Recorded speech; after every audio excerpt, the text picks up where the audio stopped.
저희 교회가 개척을 할 때 처음에 장소를 구하기 전까지 약 5개월을 이곳저곳을 유랑하면서 예배를 드린 적이 있습니다. 처음 2개월 동안은 학교 강의실을 빌려서 예배를 드렸고, 또 그 후에 석 달은 다른 교회 예배당을 빌려서 오후에 예배를 드렸습니다. 일반적인 방식으로는 사람들이 모여서 먼저 장소를 정하고 장소가 정해지면 이제 교회가 시작되는데, 저희는 장소에 연연하지 않고 우선 사람들이 모이고 예배를 드리면서 저희 규모와 저희 능력에 적절한 예배 처소를 마련하려고 했었고, 그 결과 이 자리가 마련되어서 저희가 예배를 드리게 되었습니다. 그렇게 저희가 다른 교회를 빌려 쓴 전례가 있기 때문에 제가 종종 주변의 후배들한테 이렇게 말합니다. 혹시 교회 개척할 장소가 필요하면 우리 교회를 써라. 우리는 오후 2시만 되면 모든 일정이 끝나니까 오후에 2부로 드려도 된다. 3시 예배 드리고 5시 예배 드려도 되니까 마음 놓고 해라. 원하면 우리 교회 간판 옆에 간판을 달아도 된다. 장소가 없어 고민하지 말고 개척하고 싶으면 여기를 써라. 제가 광고를 하고 다니는데 아직 저에게 장소를 빌려달라는 사람은 나타나지 않고 있습니다. 그런데 엊그제 제가 정말로 획기적으로 교회를 개척하고 있다는 어떤 사람들의 이야기를 듣고 참 재미있었습니다. 어떤 성도님들 9분이 모여 있답니다. 이제 서울 얘기인데 9분이 모여 있어서 개척을 하려고 하는데, 오늘 7월 5일부터 첫 예배를 드리려고 하는데 일단 예배 장소가 마련이 안 돼 있고, 그러니 개척하는 마음도 좀 불태우고 장소도 참 마련하게 해달라고 하나님 앞에 부르짖고 기도하고 싶은데 기도할 만한 곳도 없더라는 겁니다. 성도들이니까 일상의 삶을 살아야 돼서 어디 기도원으로 불쑥 들어갈 수 있는 것도 아니고, 그래서 일상을 살면서 어떻게 하나님 앞에 뜨겁게 열심히 매달려 볼 수 있는 그런 장소가 없을까, 그렇게 고민 찾고 찾다가 드디어 아주 적절한 곳을 찾았답니다. 그곳이 어디냐면 바로 노래방이었습니다.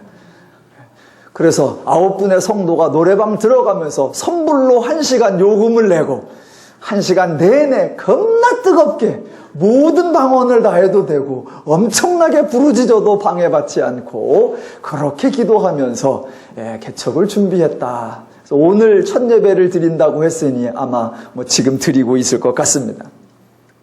저는 그 소식을 들으면서 한편으로는 참으로 기발하다. 저도 꽤나 창의적인 사람인데 저도 그런 생각은 못 해봤거든요. 그래서 참으로 기발하다 그런 생각도 하고, 다른 한편으로는 드디어 세상 속에 교회가 존재하는 양식이 다양해지고 보편화되고 있구나라는 생각이 들어서 매우 기뻤습니다. 왜냐하면 그동안 교회와 세상, 교회와 성도의 관계가 성경이 말하는 것과 그동안 기독교에서 행해오던 것이 많이 달랐기 때문입니다. 교회라고 하는 말은 사전적으로 불러냄을 받았다라는 의미입니다. 여기서 불러내다라는 것은 장소를 의미하는 것이 아니라 원리를 의미합니다. 즉, 죄로부터 불러내었다라는 것입니다. 그렇게 불러냄을 받은 사람들을 성도라고 하고, 이 성도는 거룩한 사람이라는 뜻인데, 여기서 말하는 거룩하다라는 것은 구별되다라는 의미입니다. 즉, 구별되는 것은 장소적으로가 아니라 원리적으로 죄로부터 구별되었다라는 것입니다. 그래서 기독교는 원리적으로나 내용적으로는 죄로부터 구분되고, 장소적으로나 시간적으로는 세상 속으로 들어가는 것, 그게 기독교의 본질입니다. 그런데 종종 교회가 또는 기독교가 세상을 죄악시하고 세상으로부터 떠나고 세상으로부터 분리하고 세상으로부터 피하는 것이 경건의 모습으로 여겨졌던 것이 참으로 안타까웠었습니다. 기독교의 본질을 가장 정확하게 모범적으로 보여주신 분이 바로 예수님이십니다. 예수님은 하나님이셨습니다. 원리적으로 죄와는 본질이 다르고 차원이 다르고 기준이 다르고 가치와 개념과 원리가 다른 하나님이셨습니다. 그런 하나님이 세상 속으로 인간 속으로 들어오셨습니다. 영이신 하나님이 육신을 입고 들어왔다. 그래서 성육신이라고 하는 것입니다. 왜 하나님이 세상 속으로 인간 속으로 들어오셨느냐? 바로 진리이셨기 때문입니다. 진리이셨기 때문에 거짓을 치유하기 위하여 세상의 거짓 속으로 들어오셨습니다. 또 예수님은 빛이셨기 때문에 어둠을 밝히기 위하여 세상의 흑암 속으로 들어오셨습니다. 진리는 진리끼리 모이고 어두움은 다른 편이라고 제외시키는 거 아닙니다. 진리이기에 불의 속으로 들어가서 불의와 거짓을 진리로 바꾸어내는 것, 그것이 진리의 역할입니다. 빛도 마찬가지입니다. 빛은 빛끼리 모이는 것이 아닙니다. 빛은 철저하게 어둠을 밝히기 위해서 존재하는 겁니다. 그러니까 빛이면 빛일수록 더욱더 어둠 속으로, 더욱더 흑암 속으로 들어가야만 그의 존재의 의미, 그의 역할이 드러날 수 있는 것입니다. 이렇게 당연한 사실을 그동안 기독교가 반대로 행동했었습니다. 세상은 제약된 곳이기에 가능한 멀리하고 단지 교회로 모여서 모임도 성도끼리 하고 교제도 성도끼리 하고 활동도 성도끼리 하고 온통 성도끼리만 어울려 살게 했습니다. 그러면서도 명분은 언제나 하나님 나라의 확장을 위하여, 그러면서도 표어는 언제나 세상을 변화시키자였습니다. 모두 다 엉터리였습니다. 성경과 달랐었습니다. 분명히 예수님은 저와 여러분을 죄로부터 구원하셨습니다. 그래서 이제 죄로 사는 것이 아니라 하나님의 원리로 살아가는 새로운 피조물로 만들어 주셨습니다. 그렇게 새로운 피조물로 변화시켜 주신 후에 다시 저와 여러분을 세상 속으로 보내셨다는 것을 기억하셔야 합니다. 왜? 바로 세상에 빛이 필요하고 바로 세상에 진리가 필요했기 때문입니다. 그래서 성도가 성도답게 살아야 하는 곳이 어디냐? 바로 세상입니다. 성도의 존재, 성도의 역할이 간절하게 요구되는 곳, 거기가 어디냐? 바로 세상입니다. 제발 교회에 와서 빛을 발하려고 하지 마시고, 교회에 와서 소금의 역할을 하려고 하지 마시고, 교회에 와서 진리를 강조하려고 하지 마시고, 우리는 같은 편이고 우리는 다 아는 자들이 빛과 소금과 진리로서의 모습과 역할을 어디서 해야 되느냐? 바로 세상 속에서 해야 하는 것입니다. 교회는 하나님의 사역의 궁극적 목적지가 아니라 모든 하나님 사역의 출발지입니다.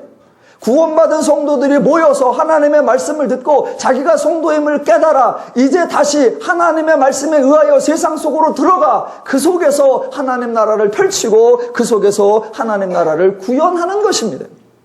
사도행전의 사도들도 철저하게 세상으로부터 단절되고 세상으로부터 떠나와서 어떤 공동체를 이루고 산 것이 아니라 복음을 듣고 더더욱 세상 속으로, 복음을 듣고 더더욱 삶의 현장 속으로 들어갔다는 것을 기억하셔야 합니다. 제가 그동안 사도행전을 강의하면서 사도행전을 바라보는 관점 중에 한 가지를 교정하려고 여러 차례 애썼습니다. 그것이 뭐였냐면, 사도행전은 사도들이 하나님의 영광을 위해 충성하는 모습, 그것을 소개하는 것이 아니라 정반대로 하나님이 사도들을 변화시킨 것을 증거하여 주는 거다라는 것입니다.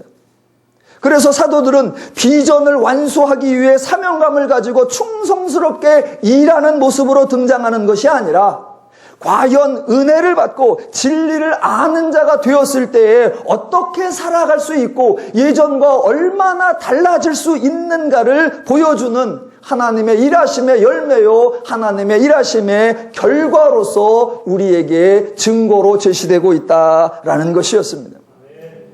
그래서 저와 여러분은 사도행전에서 사도들의 일하는 모습을 보는 것이 아니라 하나님의 일하시는 모습을 보아야 하고, 사도들을 보면서 나도 사도처럼 해야지라고 두 주먹을 불끈 쥐고 각오와 다짐과 결심을 하는 것이 아니라 하나님으로 말미암아 나도 저들처럼 될 수 있겠구나라고 하는 기대와 소망을 갖고 불끈 쥐었던 두 주먹을 내려놓고 하나님 안에서 자유와 평화와 안식을 기대하고 소망하는 거, 그게 사도행전을 옳고 바르게 이해하는 관점입니다.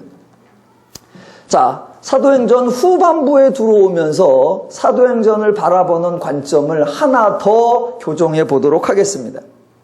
먼저 여러분에게 한번 여쭤보겠습니다. 만약 사도행전이 1장부터 28장까지 되어 있는데 사도행전을 한 편의 영화나 또는 한 편의 드라마라고 가정을 하고 여러분이나 관객들에게 사도행전을 다 보고 감상평을 한번 써보십시오 라고 한다면 어떤 평가가 나올 것 같습니까?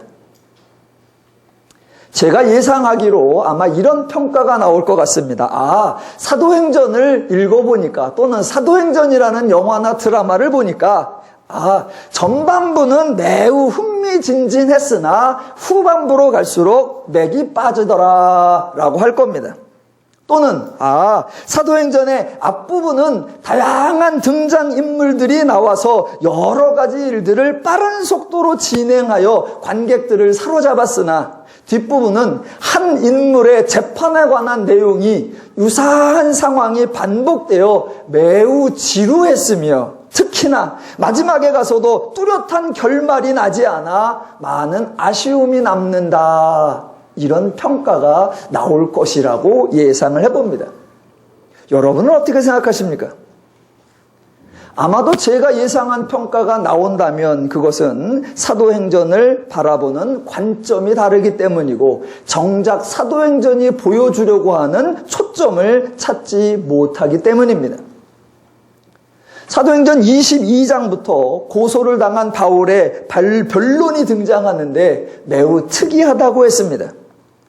변론이면 당연히 재판에서 이기려고 하는 모습을 보여줘야 하는데 바울은 자신이 상대방을 이기려고 하지 않는다는 것이었습니다. 변론하는 과정과 내용이 상대방을 정죄하는 것이 아니며 상대방의 잘못을 들추어내는 것이 아니라고 했습니다. 그렇다면 사도행전은 왜 그 이야기를 여러 차례에 걸쳐 길게 설명할까요? 과연 사도행전이 저와 여러분에게 보여주려고 하는 사도들의 모습 또는 성도들의 모습은 어떤 것일까요? 성령의 충만함을 입어 상대방을 이기는 모습일까요? 아니면 반대로 세상에서 고난을 받는 것일까요? 아니면 그것도 아닌 전혀 다른 것일까요? 자, 오늘 24장 재판이 진행되는데 23장 26절에 의하면 천부장의 이름이 글라우디오 루시아라고 등장을 하고 총독이 벨릭스라고 합니다. 천부장이 바울의 송사 문제를 스스로 해결하지 못하고 예루살렘에서 가이사라로 바울을 이송합니다.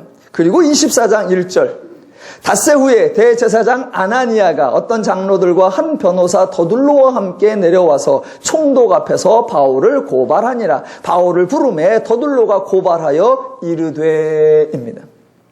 자, 이제는 고소인 측 전문 변호사까지 등장했습니다. 성경을 보면서 참 재미난 게 지금 사도행전 24장이 지금으로부터 2000년 전에 있었던 재판의 현장인데 2000년 전이나 지금이나 재판장의 모습은 똑같다라는 겁니다. 왜냐하면 죄인의 속성, 죄인의 원리가 달라지지 않았기 때문입니다. 재판정이니까 당연히 고소인과 피고소인이 있습니다. 둘 중에 강자인 유대 공동체는 강자의 모습 또는 권력자의 행태를 그대로 보여줍니다. 예나 지금이나 똑같습니다. 언제나 강자는 권력과 권위를 동반하여 자신의 입지를 고수하려고 하고 약자는 자신의 생존을 지키려고 하고 있습니다. 여러분, 사실은 이게 말이 안 되는 겁니다. 한쪽에서는 사느냐 죽느냐 문제를 들고 나오는데 한쪽에서는 내 이익의 배당금이 얼마냐라고 따지는 거는 이건 맞지 않는 거예요. 이쪽에서 죽이려고 하면 살려고 하고 이게 붙든가 아니면 이쪽에서 70% 그럼 이쪽에서는 30% 생사를 다루든가 이익을 다루든가 이래야 되는데 한쪽은 사느냐 죽느냐 한쪽에서는 얼마나 더 많이 가지느냐. 사실은 이건 싸움이 아닌 건데 죄인들 세상에서는 터무니없는 싸움이 말도 안 되게 벌어집니다.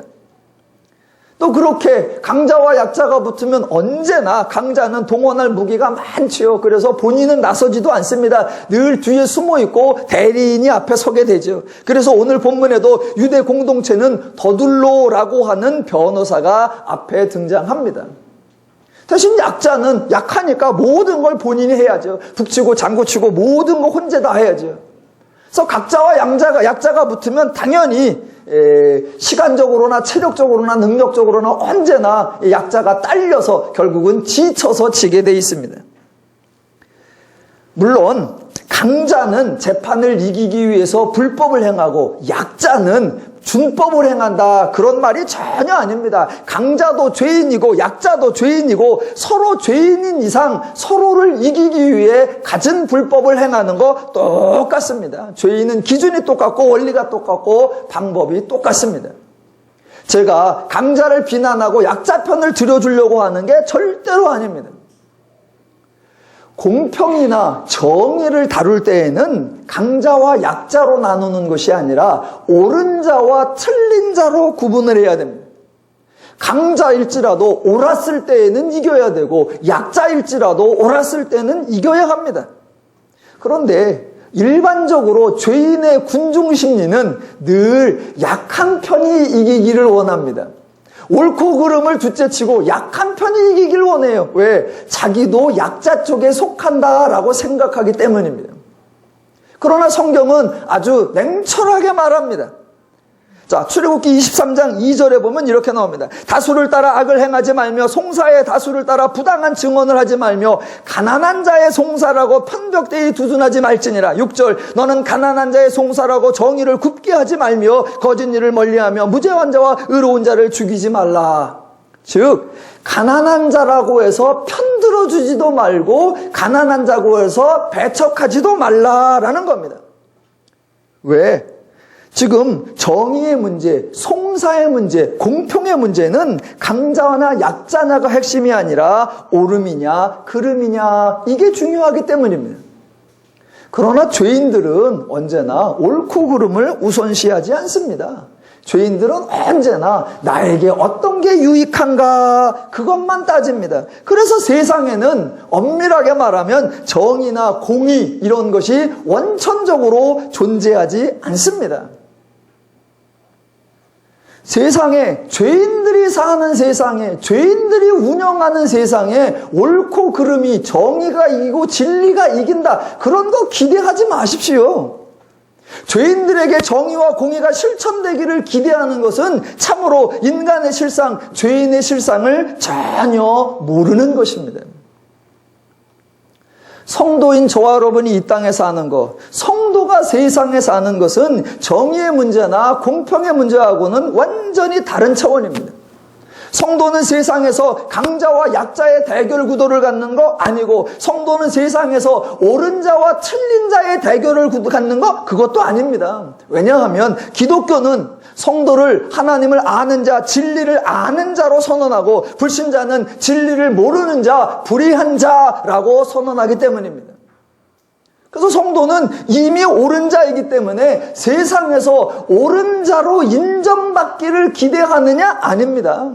지금 당장은 아닐지라도 나중에 언젠가는 옳은 자로 판결 날 거다, 역사는 인정해 줄 거다, 그런 걸 기대하냐? 아니요.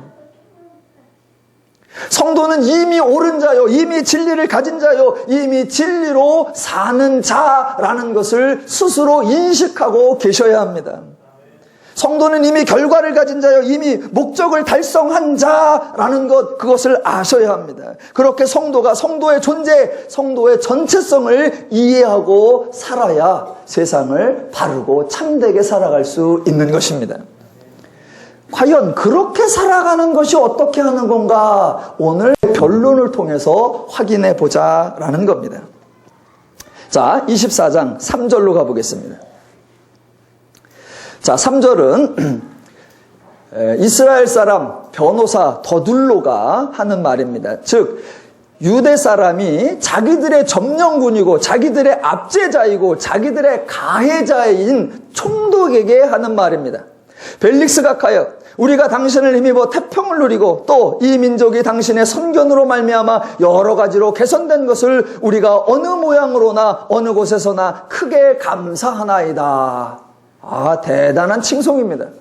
그런데 이 장면을 자세히 생각해 보시면 매우 이상한 장면입니다.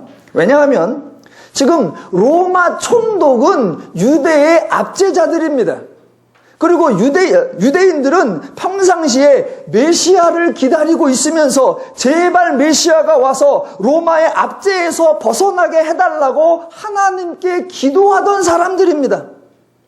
그런데 그 사람들이 하는 말이 당신의 힘을 버 태평을 누리고 당신의 선견으로 말미암아 여러 곳에서 크게 개선되어서 감사하다.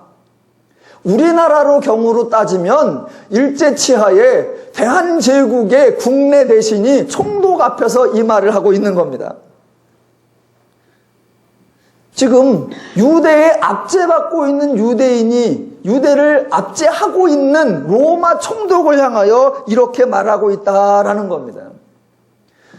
친로마 관료의 식민사관을 우리는 여기서 확인할 수 있는 겁니다. 그런데 이렇게 말하고 이렇게 행동하는 것이 전혀 이상한 것이 아닙니다. 어떻게 이렇게 민족을 배반하고 어떻게 이렇게 식민사관 앉는 그런 관점을 보이나 이상한 게 아닙니다. 왜냐하면 죄인들에게는 진리가 기준이 아니고 죄인들에게는 민족이 기준이 아니고 죄인들에게는 옳고 그름이 기준이 아니라 언제나 자기의 유익만이 기준이라는 것입니다. 그래서 어제까지만이어도 적이었던 로마를 지금 당장은 바울을 죽여야 하기 때문에 같은 민족인 바울을 적으로 몰아세우고 그동안 적이었던 로마를 이렇게 같은 편으로 칭송하는 행위, 아주 뻔뻔하고 아주 자연스럽게 죄인들은 할 수 있는 겁니다. 이게 가장 죄인다운 행동들입니다. 그리고 이건 처음도 아닙니다. 이미 예수님 당시에도 이와 유사한 장면이 있었습니다. 요한복음 19장에 가보면 예수님이 잡혀가서 빌라도 앞에 섰을 때입니다. 그때 빌라도가 이렇게 말합니다. 보라, 너희의 왕이로다. 그랬더니 그때 유대교의 대제사장과 지도자들이 하는 말, 그를 없이하소서 그리고 한마디 더 하는 선언이 뭐냐면 가이사 외에 있는 우리에게 왕이 없나이다 였습니다. 여러분, 상황이 완전히 바뀌었다는 걸 이해하셔야 됩니다. 유대인들이 자기 백성 하나라도 로마의 압제에서 로마 군병에 의해 죽을 때 그를 살려내기 위해서 우리 편이니까 살려달라 라고 하고, 도리어 로마는 아무리 너희 편이라도 잘못된 자를 봐줄 수 없다라고 죽이려고 애를 써야 되는데 정반대로 로마는 너희 왕이잖아. 내가 보니까 죄를 진 게 없어. 내가 보니까 죽일 이유가 없어. 그랬더니 유대인들은 자기 유대인을 죽여라. 그리고서 하는 말, 가이사 외에는 우리에게 왕이 없나이다. 그럼 메시아를 기대하지 말든가. 그럼 하나님께 은혜를 구하지 말든가. 예, 과연 죄인다운 자연스러운 행동이라는 겁니다. 자, 그렇게 로마 총독을 칭송하고 나서 더둘로가 바울을 고소하는 내용이 5절로 8절입니다. 우리가 보니 이 사람은 전염병 같은 자라 천하에 흩어진 유대인을 다 소요하게 하는 자요 나사렛 이단의 우두머리라. 그가 또 성전을 더럽게 하려 함으로 우리가 잡아싸우니 당신이 친히 그를 신문하시면 우리가 고발하는 이 모든 일을 아실 수 있나이다. 예, 고발하는 사람이 상대를 곱게 말할 리가 없으니 이렇게 말하는 거 충분히 이해가 됩니다. 이제 더둘로는 이렇게 했다 치고 바울이 어떻게 변론하는지 살펴보겠습니다. 자, 사도행전에 바울의 변론이 여러 차례 등장한다고 그랬습니다. 이미 22장에서 백성들 앞에 변론이 등장했고 23장에서 공의회와 천부장과 유대 지도자들 앞에서 변론이 있었고 오늘 이제 세 번째 변론입니다. 첫 번째와 두 번째는 유대인들이 주도한 재판에서의 변론이었고 오늘 세 번째는 로마가 주도하는 상황에서의 재판입니다. 이번 재판에서도 바울의 변론을 자신을 고소하는 더둘로의 변론과는 방향성과 목적과 내용에서 아주 큰 차이가 납니다. 더둘로는 당연히 바울을 정죄하기 위해서 아주 맹렬하게 몰아세웠습니다. 그렇다면 바울도 자신의 무죄를 강력하게 주장해야 합니다. 그래서 처음에는 자신의 무죄에 관한 내용을 이야기합니다. 그게 10절로 13절이에요. 읽어보시면 우선 총독에게 당신 앞에서 이렇게 하게 된 걸 기쁘게 생각한다. 예의를 표하고 내가 예루살렘에 온 지 얼마 안 됐다. 일정을 얘기하고 그리고 내가 이렇게 저렇게 소란을 피운 적이 없다. 그러한 고소받은 내용의 허구성을 주장합니다. 여기까지는 아주 일반적인 변론입니다. 그런데 특이한 게 저와 여러분의 예상을 깨는 아주 엉뚱한 변론이 하나 나오는데 14절로 16절입니다. 그러나 이것을 당신께 고백하리이다. 나는 그들이 이단이라 하는 도를 따라 조상의 하나님을 섬기고 율법과 선지자들의 기록된 것을 다 믿으며 그들이 기다리는 바 하나님께 향한 소망을 나도 가졌으니 곧 의인과 악인의 부활이 있으리라 함이니이다. 이것으로 말미암아 나도 하나님과 사람에 대하여 항상 양심에 거리낌이 없기를 힘쓰나이다. 입니다. 자, 저 여러분은 지금 바울이 과연 정죄를 받느냐 무죄를 받느냐 그것이 관심이 아니라 과연 사도는, 과연 제자는, 과연 성도는, 과연 그리스도인은 어떻게 행동하느냐 그것을 보려는 것입니다. 자, 이게 지금 무슨 말이냐면 지금 보세요. 바울이 제가 예상을 깨는 희한한 변론이라고 했습니다. 그 이유가 뭐냐면 지금 바울은 유대교로부터 뭐라고 고소를 받았냐면 저것들은 새로운 종파다. 본문의 등장으로 하면 표현으로 하면 저것들은 이단이다 라는 고소를 당했습니다. 그런 새로운 종파 또는 이단 취급을 받고 있습니다. 물론 사도들도 자신들이 유대교와 다르다는 것을 알고 있었습니다. 예수님 때부터 최소 3년간 유대교와 구별된 주장과 행동을 했었고 그 이후에 예수님의 부활과 승천 그리고 자신들에게 성령이 임한 사건을 통해서 유대교와 예수교가 어떻게 다른지 본인들이 실감했고 실제로 다르게도 행동했습니다.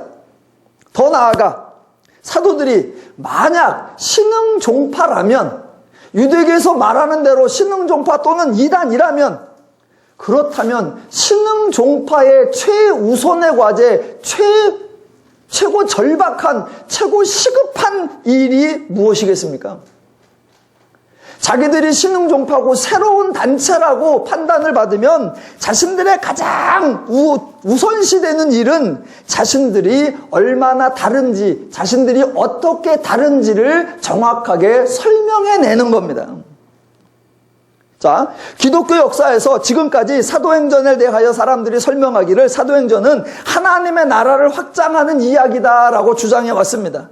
기독교가 새로운 종파로서 새로운 주장을 하고 새로운 모임을 갖고 새로운 조직을 세우고 새로운 규율과 새로운 내용을 강조하고 새로운 하나님 나라를 확장하는 거다라고 주장을 했다면 그 일을 감당했던 사도들이 유대교와 얼마나 자기들이 다른지 우리가 어떻게 차별성이 있고 우리가 어떻게 독특하고 우리가 어떻게 구별되는지 그거를 강조했어야만 합니다.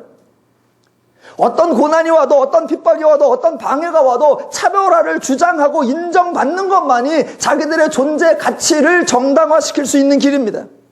만약 그렇게 차별화나 구별화나 독특성을 주장하지 않으려면 굳이 다르다는 명분으로 고난과 핍박을 받을 이유가 없습니다. 그런데 지금 바울은 변론을 정반대로 하고 있단 말입니다. 유대교한테 너희들은 새로운 종파다, 너희들은 이단이다 그러고 봤단 말입니다. 그래서 핍박을 받고 있어요. 그러면 그래, 나도 예전엔 너희처럼 그랬는데 이렇게 달라, 이렇게 새로워졌어, 이렇게 업그레이드 됐어, 이전거보다 이렇게 달라진 거야 라고 차별화, 구별화, 새로운 것을 강조해내야 합니다. 그런데 바울은 정반대로 가요. 다시 한번 14절부터 끝머리. 조상의 하나님을 섬기고 율법과 선지자의 글에 기록된 것을 믿으며 그들이 기다리는 바 하나님께 향한 소망을 나도 가졌으니 곧 의인과 악의 부활이 있으리라 함이니이다. 여러분, 이렇게 설명을 해버리면 유대교와 예수교가 뭐가 다른 겁니까? 아니, 평상시에는 예수에 대하여 그렇게 말도 많이 하더니 이렇게 변론의 기회가 졌을 때에는 왜 예수에 대해서는 한마디도 안 합니까? 너희는 너희 조상이 섬기던 하나님을 믿었지. 그런데 우리는 이제 새로운 예수님의 하나님을 믿는다. 이렇게 말하는 것이 아니라 나도 조상의 하나님을 믿는다라고 말해버리고, 또 유대교가 가장 중요하게 여기는 거 율법과의 선지자의 글, 그거를 나도 다 믿는다라고 말하고, 굳이 한다는 말이 그들이 기다리는 바 하나님께 향한 소망을 나도 가졌다라고 그들과 자신을 동일시하고 있단 말입니다. 이렇게 다 같다. 그들이 믿는 거 나도 믿으며 그들의 하나님, 그들의 율법, 그들의 선지자, 그들의 소망 나도 다 가지고 있다. 그러려면 뭐하러 그들에게 새로운 종파라고 핍박을 받고, 그러려면 뭐하러 고난과 압제와 박해를 받고 있느냐 그 말입니다.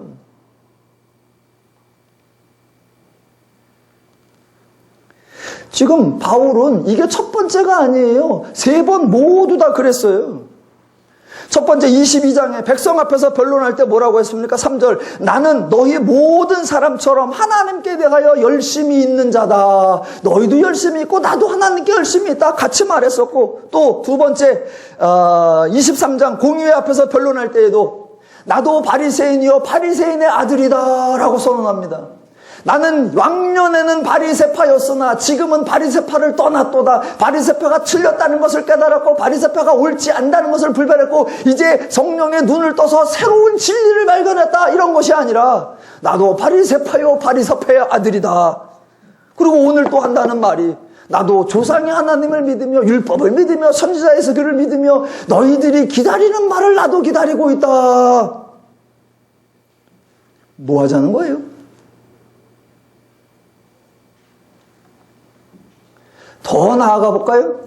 지금 정작 바울은 율법을 배반하고 성전을 더럽힌다는 내용, 즉 종교적 주제 때문에 고발을 당했습니다. 그런데 바울은 재판을 통해서 그 종교적 주제를 더욱 부각시키는 것이 아니라 재판의 핵심을 일반적인 내용으로 바꾸어 버리려고 애를 씁니다. 그래서 17절부터 이렇게 나오는 거예요. 여러 해 만에 내가 내 민족을 구제할 것과 재물을 가지고 와서 드리는 중에 내가 결례를 행하였고 모임도 없고 소동도 없이 성전에 있는 것을 그들이 보았나이다. 그러나 온 어떤 유대인들이 있었으니 그들이 만일 나를 반대할 사건이 있으면 마땅히 당신 앞에 와서 고발했을 것이요 그렇지 않으면 이 사람들이 내가 공회 앞에 섰을 때에 무슨 옳지 않은 것을 보았는가 말하라 하소서. 여기뿐만 아니에요. 그 앞에서도 마찬가지예요. 11절에 당신이 아실 수 있는 바와 같이 내가 예루살렘에 예배하러 올라간 지 열이틀밖에 안 되었고 그들은 내가 성전에서 누구와 변론하는 것이나 회당 중에 또는 시중에서 무리를 소동하게 하는 것을 보지 못하였으니 이제 나를 고발하는 모든 일에 대하여 그들이 능히 당신 앞에 내세울 것이 없나이다. 지금 바울은 복음에 관하여 차별성 또는 복음적 내용의 진리성을 강조하지 않고 단지 나는 불법이 없다. 나는 썩 잘못한 게 없다. 그것만 주장하고 있습니다. 왜 그러는 걸까요?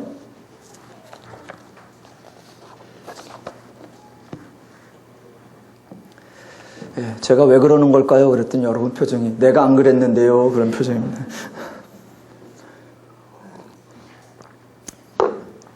자, 조금만 더 가볼게요. 그렇게 재판이 이루어지는 중에 22절에 가보니까 벨릭스가 이 도에 관한 것을 더 자세히 아는 거로 연기하여 이르되 라고 합니다. 벨릭스가 예수에 관한 이야기를 잘 알고 있었다고 합니다. 벨릭스라고 하는 사람이 로마 총독입니다. 성경에 복음서와 사도행전에 로마의 지방관장인 총독이 여러 명 이름이 나옵니다. 예를 들면 예수님 당시에는 예루살렘 지역을 담당하던 총독이 빌라도였습니다. 그리고 사도행전에 가보면 13장 7절에 바보 총독, 오해하시면 안 됩니다. 총독이 머리가 바보다 이런 얘기가 아니라 동네 이름이 바보입니다. 바보라는 지역의 총독이 서기오 바울이라는 사람이 등장하고 18장 12절에 가보면 아가야라는 지역의 총독이 갈리오다라고 등장합니다. 그리고 이제 22장과 23장에 또는 24장에 예루살렘 지역의 총독으로 벨릭스가 등장하고 24장 27절로 가보면 이태가 지난 후 보르기오 베스도가 벨릭스의 소임을 이어받으니라고 해서 차기 총독 베스도까지 나옵니다. 그러면 다른 지역 총독은 빼고 예루살렘을 관장했던 총독이 3사람 나오는 겁니다. 예수님 당시에 빌라도, 그리고 바울 시대에 벨릭스, 그 다음에 베스도 이렇게 세 사람이 나오는 겁니다. 자, 벨릭스는 예수님 당시에는 없었습니다. 그 당시에는 빌라도가 있었으니까. 그러니까 벨릭스가 예수님 당시에 예수에 관한 이야기는 잘 몰랐을 것이고, 지금 바울이 복음을 전하고 있는 이 시대는 예수님이 부활하시고 승천하시고 적어도 10년 이상이 지난 이후입니다. 그래서 벨릭스가 부임을 몇 년도에 해왔는지는 모르지만 예수에 관한 도를 자세히 알기가 힘들었을 겁니다. 그런데 오늘 24절에 보니까 수일 후에 벨릭스가 그 안에 유대 여자 드루실라와 함께 와서라고 합니다. 그래서 로마 총독이어서 유대인 또는 예수에 대하여 잘 알았을 리가 없는데 부인이 유대 여자라 예수님에 관한 얘기나 그 이후에 제자들에 관한 얘기를 전해 들어서 듣고 알고 있는 것이 많았던 것 같다, 이렇게 추정할 수 있습니다. 여하튼 벨릭스가 그 예수 믿는 도에 대한 관심이 많아서 24절 끝처럼 아내 유대 여자 드루실라와 함께 와서 바울을 불러 그리스도 예수 믿는 도를 들었다라고 소개하고 있습니다. 저와 여러분이 주목하고 오늘 설교의 마지막 실마리를 여기서 풀어보려고 하는 겁니다. 저와 여러분이 주목해야 하는 것은 벨릭스가 관심을 가진 것이 아니라 벨릭스가 관심 가진 거에 대하여 바울이 뭐라고 대답을 했느냐라는 겁니다. 자, 벨릭스가 바울을 불러 그리스도 예수 믿는 도에 대하여 들었다라고 했는데, 그렇게 그리스도 예수 믿는 도에 관해서 25절에 바울이 의와 절제와 장차 오는 심판을 강론하니 라고 했다는 겁니다. 자, 한번 여러분에게 여쭤보겠습니다. 누군가가 여러분에게 저기요, 그리스도 예수 믿는 도에 관해서 좀 설명해 주시겠습니까? 라고 질문한다면 여러분은 가장 먼저 그리스도를 믿는 도, 예수 믿는 도의 가장 대표적인 단어, 가장 대표적인 행동, 가장 대표적인 표현, 가장 대표적인 사상이 뭐겠습니까? 아마도 오늘날 성도들이 가장 자주 하는 말, 교회들이 가장 자주 쓰는 표현, 기독교 방송에서 가장 자주 언급되는 용어들을 생각하시면 될 겁니다. 아마도 능력, 권세, 열심, 충성, 헌신, 비전, 사명, 전도, 제자, 이런 것일 겁니다. 그런데 바울은 벨릭스가 그리스도 예수 믿는 도에 관하여 물으니까 그런 것을, 즉 능력이나 권세나 열심이나 비전이나 사명이나 전도를 강조한 것이 아니라 의와 절제와 장차 오는 심판을 강론했다는 거, 이게 의미심장하다는 겁니다. 여러분, 예나 지금이나 사람들의 최대의 관심사는 자신이 행하는 일, 자신이 만들어내는 업적, 자신들이 이루어내는 성취입니다.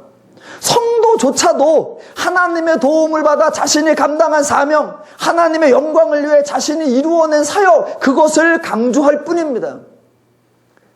그래서 예수의 믿는 도, 그리스도 예수 믿는 도의 첫 번째, 그러면 대부분 열심이고 대부분 충성이고, 교회들마다 앞에 붙여놓은 거, 맡은 자에게 구할 것은 충성이니라, 늘 그렇게 등장하는 겁니다.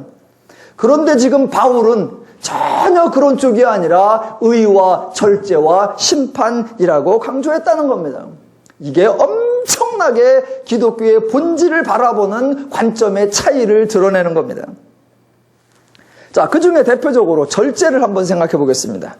여러분, 절제라는 거는 목표를 위해서 진취적으로, 능동적으로, 적극적으로, 열성적으로 이루어내는 모습이 아닙니다. 절제는 이를 성취하기 위한 돌파력, 추진력, 강력한 리더십을 보여주는 그런 장면이 아닙니다. 도리어 절제는 참아주고, 견뎌주고, 받아주고, 수용해주고, 기다려주고, 품어주는 모습입니다. 그래서 절제를 통해서는 무엇인가를 만들어내기가 힘든 겁니다. 더욱이 목표를 가진 자, 비전을 가진 자에게는 절제보다는 도전, 모험, 열심, 충성이 필요한 겁니다. 그런데 하나님 나라를 소망하고 있는 바울이 예수 믿는 도, 그리스도 예수 믿는 도를 전함에 있어서 절제를 강조했다는 겁니다. 그렇게 절제를 말한 정도가 아니라 자기에게 고소 사건이 있을 때마다, 변론의 기회가 주어질 때마다 자신이 예수 믿는 자로서, 예수가 믿는 도가 절제라고 강론하는 자로서 실제로 절제를 실천하고 있더라라는 겁니다. 상대방을 맞고소하고 어떻게든 상대력을 이기려고 노력하는 것이 아니라 어떻게든 상대와 같음을 강조하고 상대를 품어내려고 노력하고 있더라라는 겁니다. 자, 사도행전을 쭉 읽으면서 사람들이 기억하는 게 뭐냐? 사도들이 병자를 고쳤다. 나면서부터 안진병이 된 자 그를 고쳤다. 우와. 귀신을 쫓았다. 우와. 죽은 자를 살려냈다. 우와. 자기가 죽는 것도 무릅쓰고 당당히 복음을 전했다. 우와. 다 그런 걸 기억합니다. 모두가 강한 모습이요, 센 모습이요, 능력의 모습들입니다. 그래서 사도행전의 전반부가 흥미롭고 다이나믹하다라고 느끼는 이유가 뭐냐? 바로 그러한 권세와 능력과 이적과 기적이 드러나기 때문이고, 사도행전의 후반부가 지루하고 맥이 빠진다고 느끼는 이유가 뭐냐? 그런 능력도 권세도 이적도 아무것도 나타나지 않기 때문입니다. 그런데 정작 예수 믿는 도, 그리스도 예수 믿는 도의 핵심으로 소개하고 있는 게 뭐냐? 의와 절제와 심판이라는 겁니다. 즉 사도행전이 보여주고 사도행전이 강조하려고 하는 사도의 모습은 진리를 가진 자요, 예수를 가진 자요, 이미 결과와 열매를 가진 자들로서의 삶인데, 그 삶은 상대를 이겨내는 모습이 아니라 승자이기 때문에 상대를 품어주는 모습이고, 진리를 아는 자요, 진리를 가진 자라는 증거로서 경쟁자에게 이기는 자의 모습이 아니라 이미 이긴 자로서 아량과 포용과 인내와 절제로 우리에게 제시하고 있다라는 것입니다. 제가 앞에서 바울이 변론을 하는 과정에서 유대교와 자신을 차별화하지 않는다라고 말했습니다. 그렇게 차별화하지 않으면 유대교와 예수교의 차별성이 눈에 띄지 않는 것처럼 보입니다. 아니, 어떻게 다른지, 뭐가 다른지, 근본이 어떻게 다르고, 내용이 어떻게 다르고, 제도가 어떻게 다르고, 절차가 어떻게 다른지 일일이 설명해도 못 알아들을 판이란 말입니다. 그런데 그런 변론의 기회가 주어졌을 때 바울은 전혀 다르다라고 말하지 않고, 니들하고 나하고 같고, 니들이 믿는 거 나도 믿고, 니들이 기대하는 거 나도 소망하고, 우리 다 같다라고 말한단 말입니다. 이러면 차별화가 없잖아요. 그러면 구별이 안 되잖아요. 아니요, 구별이 됩니다. 구별이 기가 막히게 됩니다. 우리가 생각하는 차원하고 완전히 다른 방식으로 성경이 그것을 증명해낸단 말입니다. 보세요. 성경은 유대교와 예수의 차이, 또는 유대교와 예수 믿는 성도들의 차이를 이론을 설명하기보다는 성도들의 드러난, 또는 예수의 삶에 나타난 삶의 모습, 삶의 양상을 통해서 다르게 보여준단 말입니다. 어떻게 보여주느냐? 예수의 모습, 또는 성도들의 모습, 또는 제자들의 모습은 예수를 알지 못하고는, 진리를 알지 못하고는 도무지 살아낼 수 없는 삶이라는 것을 통해서 보여주는 거예요. 하나님을 모른다면 만들어낼 수 없고, 예수를 모른다면 구해낼 수 없고, 진리를 모른다면 저렇게 살아낼 수 없는데, 저렇게 사는 모습 자체가 이미 진리를 아는 자고, 하나님을 아는 자고, 예수를 아는 자고, 하늘의 소망을 가진 자다라는 증거로 저와 여러분에게 제시한다는 겁니다. 자, 잘 보세요. 사도행전 전체에서 사도들은 계속해서 사람들의 삶에 유익을 줍니다. 병자도 고쳐주고, 가난한 자들도 도와주고, 귀신도 쫓아주고, 헛된 일을 멈추게 하고, 진리를 가르쳐줍니다. 그렇게 가르쳐주고 그렇게 좋은 일을 많이 했는데 돌아온 결과가 뭐냐? 고난이요, 핍박이요, 박해요, 고소요, 시련이요, 역경이요, 죽음입니다. 그쯤 되면 죄인들은 내가 이게 뭐 하는 짓이요? 내가 나 좋자고 하는 것도 아니고 지들 위해서 했으면, 지들이 이러면 되나? 금세 좌절이 들고 회의가 듭니다. 왜냐하면 자기의 유익을 추구하는 자들이 자신의 행동을 통해 상대방에게는 유익이 되는데 정작 자기에게는 아무런 유익이 돌아오지 않는 삶, 그런 삶을 행할 이유도 없고 그런 삶을 행할 힘도 전혀 없습니다. 그래서 죄인들은 그러한 삶을 살아낼 수 없습니다. 그런데 사도행전의 성도들은 타인을 향한 자신들의 행동과 그 행동에 의하여 돌아온 반응이 완전히 달라도 놀래지도 않고 당황하지도 않고 좌절하지도 회의감이 빠지지도 않습니다. 지금은 내가 이렇게 고난을 받아도 장차 천국에서 큰 상급을 받을 거다, 그거를 바라보는 것도 아닙니다. 바울은 사도들의 삶의 원리를 뭐라고 표현하느냐? 예수 그리스도 또는 그리스도 예수를 믿는 도라고 말합니다. 그 사도들이 살아가는 모습, 그 사도들이 사도행전에 보여주는 모습이 바로 예수 믿는 사람의 능력이요, 하나님을 아는 자의 권세요, 진리를 아는 자만이 감당해낼 수 있는 유일한 성도의 모습이다라고 증거하고 있다는 겁니다. 그러니까 지금 사도행전은 사도들의 승리하는 모습을 보이는 거 아니에요. 그럼 반대로 사도들이 고난받는 모습을 보이는 거 아니에요. 승리해서 영광을 받는 모습 아니에요. 인내해서 나중에 상급 받자는 거 아니에요. 그런 이유가 아니라 전혀 다른 차원으로 사도들은 존재가 다르다. 성도들은 존재가 다르고 기준이 다르고 가치가 다르고 원리가 다르고 방법이 다르고 내용이 다르고 뜻이 다르다. 전혀 새로운 피조물이요, 죄의 원리와 가치와 기준과 인식과는 완전히 다른 성도다라고 선언하고 있다는 것입니다. 지금 바울만이 아니라 사도행전 전체에 등장하는 모든 사도들에게 똑같이 보여주는 겁니다. 그런데 우리는 하나님이 성도를 구원하여 얼마나 새로운 존재로 만들어 놓았고, 그 새로운 존재들이 죄인들은 흉내낼 수 없는 얼마나 멋진 성도의 삶을 살아내는가, 여기가 아니라 사도들이 무슨 일을 했대? 얼마나 큰 일을 했대? 얼마나 멋진 일을 했대? 얼마나 많은 사람을 모았대? 얼마나 엄청난 일을 했대? 늘 그것만 관심을 가지니까, 그러니까 와, 전반부에는 이런저런 재미난 일이 많더니 후반부에 가니까 아우 지루해, 또 재판이야, 또 그 얘기야, 또 그 얘기야, 여기 가서 재판, 저기 가서 재판, 저기 가서 재판. 그렇게 재판장 가서 한번 엎어버리든가, 한번 능력을 보이든가, 한번 이적을 보이든가, 때리면 맞고 보내면 가고, 뭐 하는 짓이야 이게? 그 권세 다 어디 갔대? 그 능력 다 어디 갔대? 그 기적 다 어디 갔대?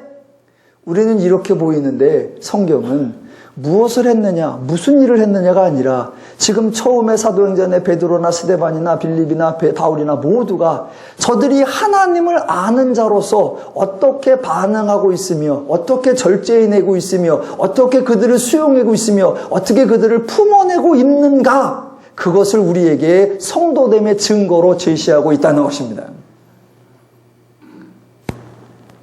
이거는 바울뿐만이 아니에요. 베드로에게서도 성전에 나면서부터 안전뱅이 된 자를 고쳤다. 성경은 그 말을 하는 것이 아니라 그렇게 고쳤더니 잡혀가서 핍박을 받더라. 그러면 우리는 어떻게 하겠습니까? 당장 들이밀고 내가 뭘 잘못했느냐, 내가 고쳐줬잖아, 내가 낫게 해줬잖아, 내가 도움을 줬잖아, 그러면 상을 줘야지, 나를 이럴 수가 있어. 그래야 되는데 베드로는 그렇게 병자를 고쳐놓고 그렇게 귀신을 쫓아놓고도 박해가 오고 뭐가 오니까 그들의 연약함과 그들의 어리석음과 그들의 미련함을 알고 도리어 그들을 품어내고 그들을 견뎌주고 그들을 수용하더라. 병자를 고쳤다는 것, 귀신을 쫓았다는 것이 아니라 하나님의 마음과 심정과 원리로 그들의 연약함과 그들의 부족함을 끌어안아주고 수용해주고 인내해주고 절제해주고 있다는 것, 그게 성경에 강조하는 성도의 위대한 모습인 줄로 믿습니다.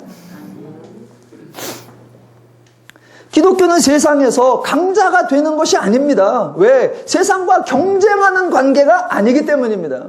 기독교는 차원이 다르고 원리가 다르고 가치가 다르고 기준이 다른 자입니다. 당연히 경쟁하는 것이 아니고 이기려는 것이 아니고 강해지려는 것이 아닙니다. 이미 성도고 이미 강한 자이고 이미 승리자이고 이미 성취자입니다.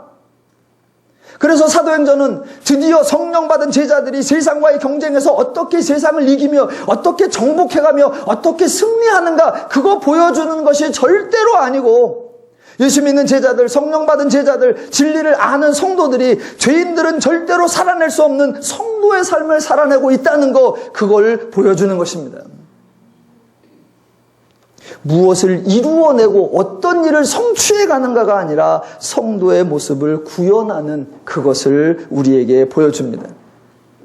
그러니까 바울이 변론에서 유대교와 차별화를 전혀 강조하지 않았는데 그렇다고 동일하냐? 아니요. 완전히 다르다는 겁니다. 어떻게 다르느냐? 유대교는 자신들의 유익을 위하여 멀쩡한 사람을 고소하고 정죄하고 죽이려는 모습으로, 성도는 애매한 고난을 받아도 그들을 품어내며 끌어안아주며 감당해주는 그 모습으로 얼마나 다르고 본질이 다르고 기준이 다르고 가치가 다르고 목적이 다르고 원리가 다르다는 것을 가장 명백하게 우리에게 증거해주고 있다라는 것입니다. 기독교의 모습은 열심과 충성이 먼저가 아니에요. 능력과 권세와 파워가 강조되는 게 아닙니다. 물론 폼나는 건 능력입니다. 뽀대 나는 건 권세예요. 한번 능력을 행하고 이적을 행하고 권세를 부리면 와 멋있죠. 그런데요, 능력과 권세와 이런 게 등장하면 폼은 나요. 멋은 있어요. 그런데 화합과 연합과 일치와 즐거움과 자유와 평안과 안식은 인내와 사랑과 온유와 절제와 오래 참음과 양성을 통해서 구현됩니다. 그런데 사람들은 정작 행복을 원하면서도 인내니 절제니 의니 양성이니 오래 참음이니 이런 건 안 좋아해요. 정작 용납받기를 원하고 정작 행복을 원하고 정작 안식을 원하고, 그러면서도 그저 눈에 띄는 건 권세와 능력과 파워와, 아니요. 절대로 제가 권세가 없다고 이런 말을 드리는 게 아니고 제가 파워가 없다고 이런 말을 드리는 게 아닙니다. 열심, 충성, 헌신, 아니요. 무엇을 얼마나 행했는가가 아니라 어떤 마음을 가지고 어떤 원리를 가지고 어떻게 살아가고 있는가. 저는 저희 교회 성도님들을 보시면서 단 한 번도 여러분이 게으르다거나 여러분이 나태하거나 여러분이 열심이 없다거나 여러분이 충성하지 않는다고 생각해 본 적이 단 한 번도 없습니다. 실제로 저는 그렇게 생각해 본 적이 없습니다. 수요일날 몇 분이 나오지 않더라도 저는 그런 생각을 해본 적이 없고, 여러분, 이 땅에서 살아가고 있다는 것 자체가 부지런하고 열심하게 살고 있다는 증거입니다. 죄된 세상은 사람을 나태우고 아니라고 이렇게 그냥 그렇게 허락하지 않습니다. 그러니까 여러분이 이 땅에서 살고 있다는 것 자체가 이미 엄청나게 극성을 떨고 있으며 이 생존 세계에서 버텨나고 있다는 것 자체가 몸부림치고 있고 최상 최고 최대의 노력을, 모든 열심을 다 쏟아놓고 있다는 증거입니다. 전 인정합니다. 그래서 기독교는 성도들에게 무엇인가를 더 하라고 재촉하고 무엇인가를 더 만들어내라고 채근하고 무엇인가를 더 이루어내라고 채찍질하지 않습니다. 이제 성도들에게 필요한 것은 어떤 것을 얼마나가 아니라 하나님의 마음과 하나님의 심정과 하나님의 원리로 예수 그리스도를 믿는 도로서의 절제와 인내와 온유와 의와 그런 거를 드러내어서 저와 여러분이어야만, 성도이어야만 가능한 성도의 삶을 실천해낼 때, 그때 우리가 행복하고 우리와 함께하는 사람들이 자유와 평화와 안식을 누릴 수 있게 되는 것, 그것을 기대하며 권면하는 줄로 믿습니다. 하나님으로 말미암아 자유로운 삶, 믿음으로 말미암아 평안한 삶, 신앙으로 말미암아 행복한 삶을 풍성히 누려가시기를 주님의 이름으로 축원합니다. 기도하겠습니다.